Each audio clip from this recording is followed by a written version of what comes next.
अरे कथिलाई खीना भुइया बाबा दुलारुआ भुइया बाबा दुलारुआ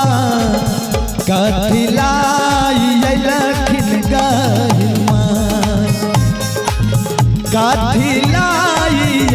खिन गहिमा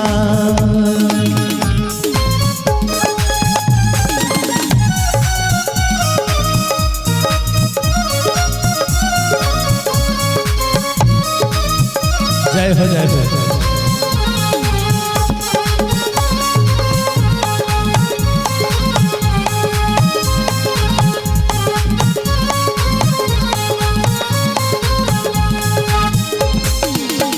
हर खीरा भेला खीना भुइया बाबा हो दुलारुआ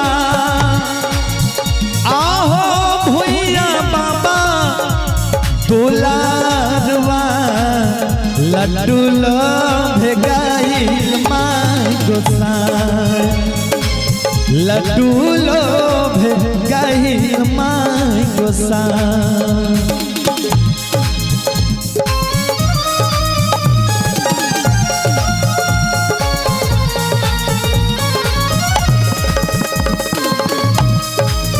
जय जय हाय हाय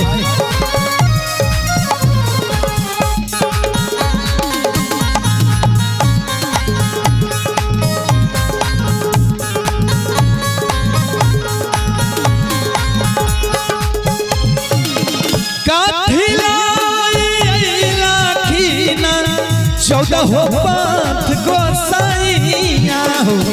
चौदह पंथ गोसाइया हो कथिलाई बाबा दिहवा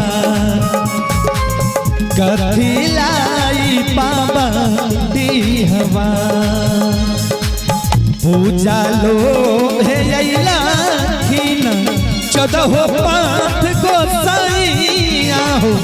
चौदह पंथ गोसाइया हो जनम लो हे बाबा दिहवा जनम लो हे बाबा दिहवा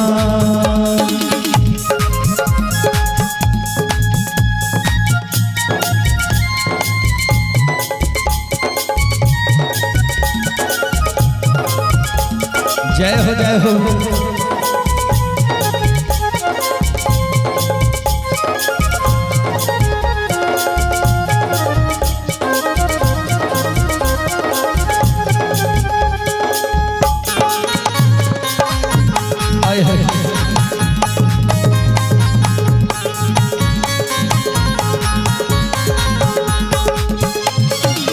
खीर